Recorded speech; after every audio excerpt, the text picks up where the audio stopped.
Hello. Bonjour Bonjour. and namaste and all the rest. Namaste. Sawadee ka to all our Thai viewers. Yeah. Buongiorno to Italy. Yes. So that should cover Right. most of the Yeah. people. Not everybody. I'm sorry for the rest of you. You can put it in the comments below. Yeah. If you put in the comment where you're from, And we will learn. we'll learn hello in that language. Yeah. Actually, if we learn anyone is on it, we'll actually speak your language for the whole next video. It'll be a very short video. All right, let's get cracking into it. We've got lots of football coming at us left, right and centre. Yeah, so today is Saturday, so we didn't have a chance to make a video before the Villa game, but we both predicted Villa to win. We did. They were at home. They're under Emery, good form, and it's gone to pass. Yes. The game is done, so there's no point in talking too much about it. Yeah, exactly. There we are. There we are. Okay, so then the next one is today is Man United, great big game, Man United at home to Man City. Looking forward to this one. Yeah. I will say I'll kick off on that if that's okay. Sure. Obviously since that humbling defeat 6-3 in the opening, their first salvo in City, United have been playing really solid. Not spectacular, but solid. And that's what you want to see. It's that consistency. Yeah. Where City, when they're good, they're unbelievable. No one can touch them. But since the World Cup, and even before the World Cup, a bit of an old staggering in the form. Haaland has dropped off a bit from his awesome, but it's not really his fault. I think it's Foden has dropped off a bit, and Grealish hasn't kicked on. No. Maybe the chopping and changing with him and Mahrez. Grealish, he doesn't have the confidence to score. He doesn't anymore. But he's creating things a little bit. But he's not what City need. No. He's not what they need if they want to be champions and Champions League winners. They're so reliant on De Bruyne to make things happen. And again, De Bruyne is also not on top form. Take Haaland out and they would really struggle, I think, and they're struggling as it is. They are struggling. They are struggling. In terms of City standards. Yes, I mean that's the thing. They've set the bar that high. And you look at when they're going into Champions League. Now that's still a bit away. They'll need to find again their mojo, which I've no doubt Pep has done it so many times. He'll find it. Yeah. I think it's going to be too quick for them to find it in this game. I was saying I'm going to be picking teams on form, and there's no team on better form than Manchester United. Yeah. So I have to go for a home victory. Yeah, I'm going to support you on this one, based on the like I say, the form that they're in. United have won their last 5 games, scored 13, conceded 1. Since the win against Liverpool back on August 22nd, if we were to do the Premier League table from that time until now, they'd be top. United would be top with 35 points. They've won 11 of their 15 games. And of course, Rashford as well is on form as well. Yeah. So yeah, I think that it'll be tight. Of course, City are still an excellent team. But I think United to win. The one thing is that even though United are on a good form at the moment, then they could easily they'll beat Man City. They could easily lose to Bournemouth or another team just as easily because those players are on form at the moment.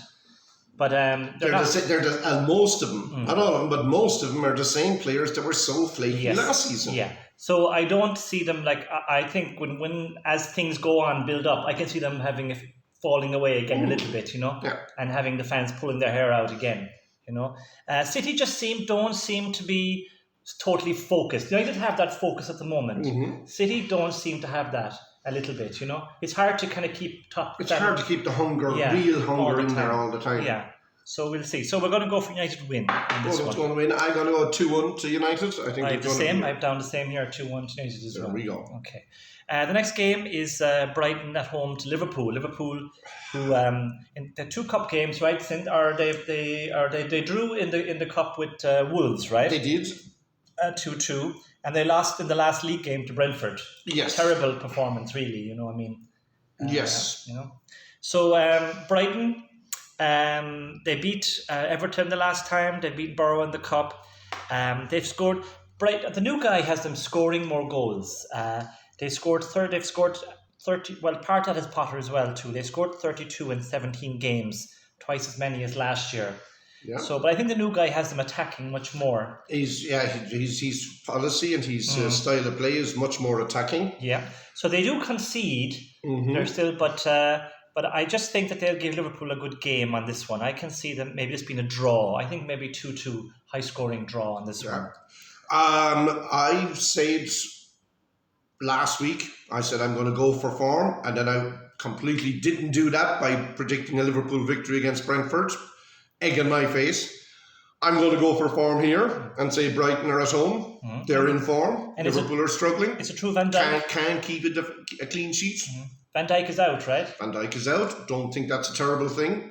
Yeah, a stat for you. They're unbeaten in the last 14 games that he has not played. That's an interesting one. Yeah, I mean, like he hasn't come back. I think I talked about it last week. He hasn't come back from that injury to where he was. Mm-hmm. And talk about him being the greatest defender in the Premiership or even in Premiership history. At some people, again, hyperboles happen quickly.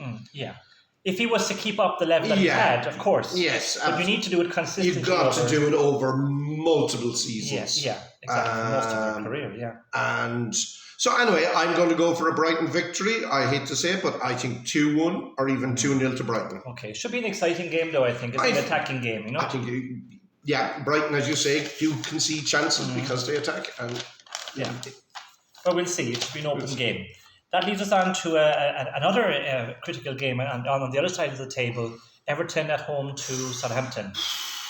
6-pointer. Yes, that's their traditional 6-pointer. Southampton by a really good performance that you didn't see coming in the EFL Cup. That's right, beating City, yeah. You wonder how much that'll take out of them, though. Okay, Having played that only a few days ago, they're in Goodison Park. And they beat Palace as well away in the FA Cup. Yeah, they've upped it in the cup games, but this is where they really need it because they need the points. Okay. And funny enough, I don't think they'll do it in this one. Okay, interesting. Okay. I don't particularly like Everton under Lampard. I don't think they're playing anything approaching dynamic football. No. But they have Calvin Lewis or whatever his name is back. And Calvert Lewis Lewin. Yeah, that's double-barreled name. And at home, it's a very, the fans are passionate. Yeah. It is a factor. They've lost their last 3 home games. There we go. Yes, it's a huge factor. But again, I'm looking at the opposition who they're playing against. Southampton have done not much in the league. Okay, their cup things are too well done to them. But I'm going to go with an Everton victory there. Okay. Yeah, I think that, Lampard, there was a trend last couple of years, like to bring in these young managers in, like Arteta, Lampard, Gerrard, Eddie Howe. And I think Lampard came in on his reputation as a player. And I think he hasn't shown anything really. Like, okay, a little bit of success at Derby, a little bit.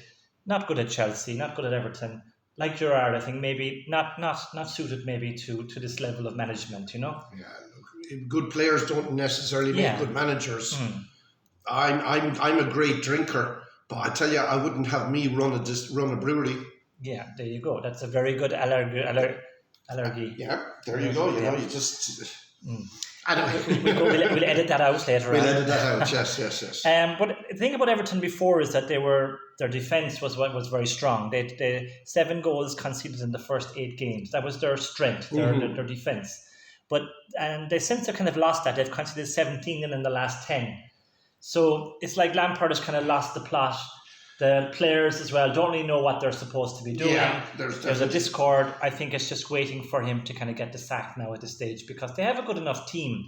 They shouldn't be down where they are. They shouldn't be as bad as they are. I agree there 100%. Southampton, I think they'll go. This is their chance. I put down Saints to go down. And this is their chance now, if they don't take this opportunity based on the 2 cup victories, to kind of use that momentum to kind of get them the extra 6 or 7 points now they need at this point to kind of put them a little bit up the table, then I think I fear the worst for them. So, but I'm going to fancy Southampton based on how poorly Everton are. I'm going to go for the Saints to get nick a 1-0 win on this one. Okay. We'll see. Based on the momentum they have only, all right? If they lose this, I can see I will be... You're throwing your hat in. Yeah. Next one. Forest at home to Leicester. Oh, well, now there's another one. Yeah.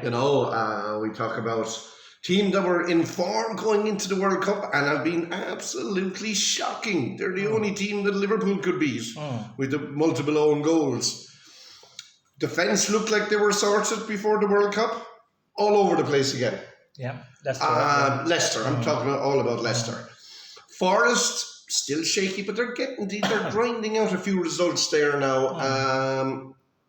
They are not they're not down already. They had a great. They drew with Wolves. They beat Wolves on penalties in the League Cup, so they're into the semi-final of the League Cup. And like that's what it's a famous club, of course. It had the history of winning the European Cup. So for them to be back in the semi-final, it's going to put a great atmosphere back into the club again. And they are a different team at home than they are away. Even though that they seem to have the fewer shots on target in the league, so that's a problem for them. And they've only Wolves have scored fewer than Forest. But I think at home, I think that maybe buoyed by the cup success as well, I have a feeling, and also they've had a little upsurge recently. They've had points from the last 4, they have, exactly. As many as they had in the previous 12. Yeah, exactly. They actually are on a mini upward curve, aren't they? So Leicester are so bad. Again, Brendan Rodgers, another one, seems to have disconnect with his team. Maybe he's on the way out as well too. I think at this stage he's on borrowed time. A lot of players, they've given him a lot of time. A lot of players too, want to get out, and like Madison and the other one who got Arsenal interested in the Belgian guy. So that creates disconnect in the dressing room as well. So I'm going to go for a Forest win on this one. Yeah, Forest 2-1. I might go just a draw there, but I wouldn't be surprised if you're correct. Okay. Right. Next game, Wolves at home to West Ham.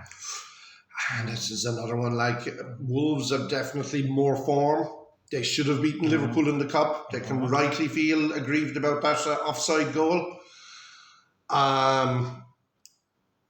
New manager, you're getting the upbeat that they're not as bad as what they were looking on the previous manager. Yeah. Different atmosphere in the club. Definitely, there's much more optimism. They seem to be kind of pushing forward more, getting more opportunity. Because they've got some very talented players in that team. People are forgetting, Adama Traore was everyone was touting about this big lad in the wing. He's going to create problems. Okay, he's like productive maybe about 50% of the time, but he's always going to create problems. He's going to give you problems. Yeah, with his pace.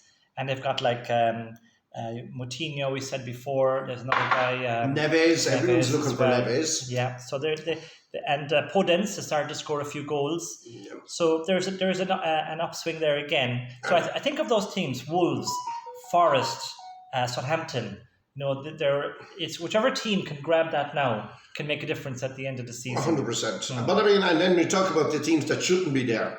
Your Evertons, your West Ham certainly shouldn't be there, and Leicester. Yeah. But they're all in trouble. Yeah, exactly. And they all have managers that kind of maybe have been there too long. Yeah, Moyes is another one, right? That's what I'm saying. Moyes he had it down, he had a big up, and now it's really is under pressure. Yeah, no win away in 7, no win in their last 6 Premier League games. Conceded 2+ goals in the last 5 games. Yeah, that's not like Moyes. Yeah. It's how brittle they are in defence. Yeah. So it's interesting because they did so well last year. You thought this year is going to be a good one for them. Yeah. But something has gone wrong. Held on to Rice. During the close and season. he seems to be. He's not one of those people like who's kind of like saying I want to get out. He seems to be one like who's committed to the cause, but just doesn't seem to be working for them at all. Maybe like you said, a new manager might kind of get more out of them. Who knows? But another interesting stat: West Ham 27% of their goals, 4 out of 15 have come from the penalty spot.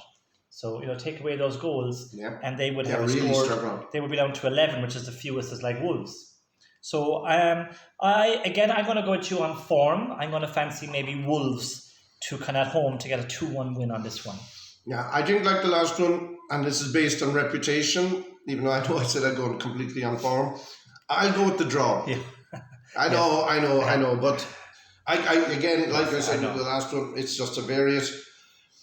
While Wolves are good, West Ham are just too good to be there. They have to turn it around at some stage. Whether it's this weekend or not, I don't know, but they have to be realising they're in trouble. Yeah, well, we'll see. It'll be an interesting game anyway. Then bring on to Brentford against Bournemouth. Oh, well, I'm not making the mistake I made last week. So, yes, I think Bournemouth, another team, very much in trouble. Oh, yeah. We spoke about... They did really well after Parker left. Yeah. Then since they appointed him as permanent manager, You should have kept him on probation for the season. I mean, like the statistics are damning. They're averaging about 8 shots per match, the lowest in the league since 1998.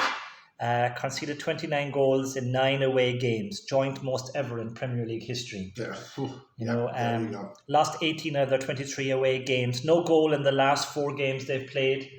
I mean, Brentford must be Brentford, right? It has to be Brentford all the way, which means, of course, we're going to be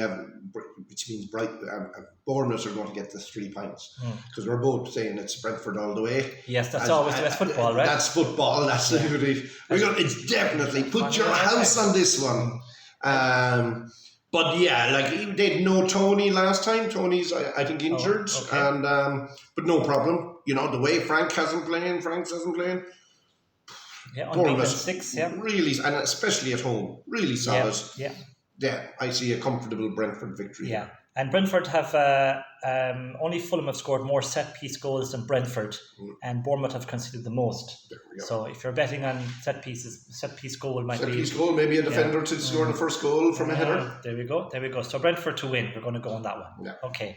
Then we were saying before, the only team as bad as Liverpool at the moment maybe are Chelsea. Yeah. Well, they had a win, right? They did beat Fulham, right? Did they beat Fulham? Oh, they did. No, They didn't. They lost. They lost, yeah. They lost to Fulham. So not the only team is bad, worse than Liverpool. Okay. So here's a chance for them again at home to Palace. Yes, and I mean, no form would have you go for Chelsea. Palace seem to be like a typical mid-table. Palace away from Palace are not a great team. They're thinking about their summer holidays already. It's like they're safe pretty much in mid-table. So it's like 50-50. Either they'll turn up with a good performance or they won't. Yeah. You know, Patrick Vieira must be difficult for him to kind of get something out of that team at the moment. Yeah, I would fancy Chelsea on this one, warts and all. Simply because Palace, as you said, they've after getting enough points that they're not in any immediate relegation territory, and they probably have the arrogance and with justifiable arrogance that if they do lose a few games, they'll pull up their sleeves and win in Sellers Park if they need to. Exactly, they'll maybe get a few points against the teams in and around them or below them. Yeah, you know, and but you know Chelsea, as bad as they are, they've been good at home. And they gave City a pretty good game. Okay, well, it was close. It was, City were terrible. Well, maybe City weren't so good in the first half, right? Chelsea as well, yet to concede in the first half. So, you know, they seem to be kind of solid enough at home. I'm going to give them a 1-0 win on this one, maybe. Yeah, I mean... And what do you think of that Joe Felix? I watched the highlights and he seemed bright. He's a very creative player. Yeah, he very seems skillful. like...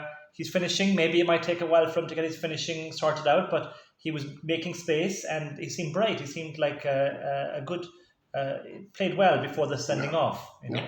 And now that's just trying too hard, trying to impress too hard on your debut. Yeah. Foolish, but understandable. And I can understand as well too, you know, because Atletico Madrid, Simeone, he didn't fit Simeone's mould. So maybe at Chelsea, because imagine they bought him when he was 19 for over 100 million. Yeah, the pressure of that. Yeah, so I mean, your expectation to now you got to go and prove it. So maybe now is a chance for him to get a bit of freedom. Maybe we'll see something. Hopefully, I'd like to see. I'd like to, but sometimes you can just get it wrong. Like teams do well with a club. Like Coutinho was paid. Barcelona paid crazy money for him, and even though he's gone to multiple clubs since then, he's never been anywhere close to where he was. Yeah. Sometimes it is, isn't it? It's the people around you. It's the people around and just the right time. Yeah. Same for me in my career. Yeah. Just the wrong place at the wrong time. Yeah. Left back in the dressing room. Scored a great goal from there. All right. Then Newcastle against Fulham. Newcastle at home against Fulham. Now this one you've got two. I mean, Fulham are in great form. Yeah, really excited about Fulham at the moment. Yeah, and Newcastle, they're there and they're not going away in a rush because it's based on defence, so hard to break down. Exactly. I mean that defence now we've got they've goals or they've conceded. What did I have a stat here? But anyway, there is a stat. There is a stat that they're very good about their defense. That are really good defenders. Really good defenders. And so very hard to score a lot of goals against. Yeah, because Sven Botman has come in. He's kind of very underrated. He's going under the radar, a Dutch guy. Yeah. Dan Burn was excellent against the Arsenal guy, Saka. Yeah. I mean, they kept Arsenal clean sheet because everyone, Saka thought Dan Burn on that side, big tall guy. Yeah, big tall, not so mobile, not so fast. I'll turn him inside out. No, Dan Burn I think won that encounter, so that's a great thing for him. So Fulham won their last 5 games, scored 10, conceded 2. They've won their last 2 away games with a clean sheet. Mitrovic is back as well. Yeah. They seem to be kind of good in defence, midfield, attack. So I'm going to go for a 1-1 on this one because obviously Newcastle are hard to score against. I think maybe a draw on this one. I just think home form, or I should say home advantage, will tip this to Newcastle's favour. Okay. Fulham are doing brilliantly. First of all, how many seasons have they gone up, down like a yo-yo? Yeah. They're nearly at the stage where they'll be quite confident, we're not going down this season. Yeah. Yeah, so they'll build on it. They can look up, they can play positively, but Newcastle are looking somewhere else. They're not even thinking about relegation. They're not even thinking about Europe. They're thinking about top 4. Yeah, exactly, yeah. Because the Premier League is still within their sights. Oh, it would 100%, but top 4 start. Sure, I mean, that would be way above their expectations. Absolutely. Maybe they would have said, like, at the start of the season, top 6 would be like a dream. Top 6 would be a great thing. You were even saying maybe they'd at the start, maybe they would struggle a little bit. I have to watch back that video. Yeah. I probably did. You can watch that. It's there. Our top 6 prediction from the start of the season. Okay, so a draw. I'm going to go for a draw. I'm going for a Newcastle victory. Okay. We're going a small game now. A small little London derby, I think, is the next one. We are okay for time. Are we over time? We're still on track, are we? Okay, well, we're going to go quickly on this, because this Mickey Mouse Spurs game. against Arsenal. I'll go on this one. Yep. It's okay. Spurs, of course, a big game. I'm going to go for Arsenal to win this one. I don't believe it. Yeah, I think that Spurs at home will have to attack. And I think that's where Arsenal can catch them because Tottenham's defence is not great. It's very poor. Harry Kane will probably score. He always scores against Arsenal. Probably a penalty. There's 13 league. He's got Tottenham's had 13 Premier League penalties against Arsenal, which is one of the most in the league. And Tottenham as well. Before they used to have a chance to always concede first, right? Mm-hmm. They broke that the last time when they beat Palace. But I just feel that the main thing is with Tottenham attacking, I think Arsenal will expose their weaknesses in the back. Mm-hmm. I'm going to go for a 3-1 Arsenal win on this one. Well, I've done enough talking about picking the teams on form, and certainly Arsenal are top of the table for a reason. And Spurs have been poor. Spurs have 2 tough matches coming up.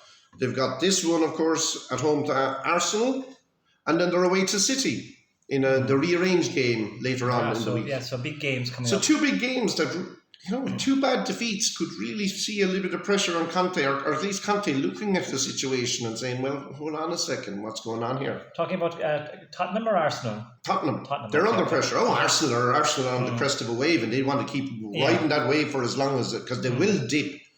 They thought they would dip. They've got big games coming up now. Yeah, Tottenham, United, and City are on the horizon as well. Yeah, are on the horizons. And you see you City twice now that you got them in the FA Cup. That's right. Arsenal got them in the FA Cup. So, that's right. This will be testing. This is the start of the real test of Arsenal's mettle. Yeah. It's great to have the cushion of the 5 points that they have at the moment going into these tough games. Yeah. And I think Arsenal in the first examination will step up.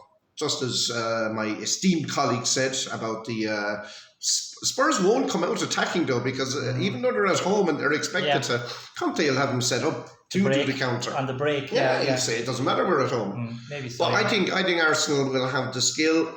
I especially think Dyer and Loris don't have the skills and the movement to keep a lid on it. Okay. So Arsenal win, hopefully, on that one. So we'll be able to say there's 2 quick games or two late games next week that are going to be Thursday and Friday, because we missed them last time. So we're just going to put in quick predictions. There are week 7 games, when the good Queen England passed away and there was games cancelled. I think it's a lot of it Yeah. to do with that. Whereas So- Palace are at home to United.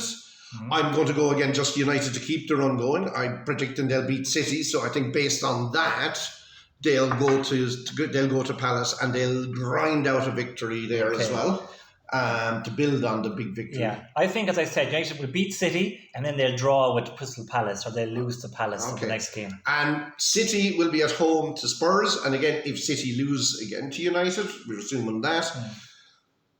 They'll be smarting even more after it'll be 2 defeats back to back. If they beat United, they'll be back in a chasing thing for Arsenal. Either way, at home against Spurs. Spurs beat them in one of the early games of the season, I believe, if memory Maybe serves so, me maybe right. so. In this game, I think City will beat Spurs. Yeah, I agree as well too. I think that Spurs won't be able to hold out against the constant pressure and the movement of the ball that City can do against Spurs. So I think a big City win against Spurs as well. Yeah. Conte to be out of his job by the end of this month. I won't say you heard it here first, but you've heard it here. Okay, all the best. Take care, and remember, be safe. Yes. Mm.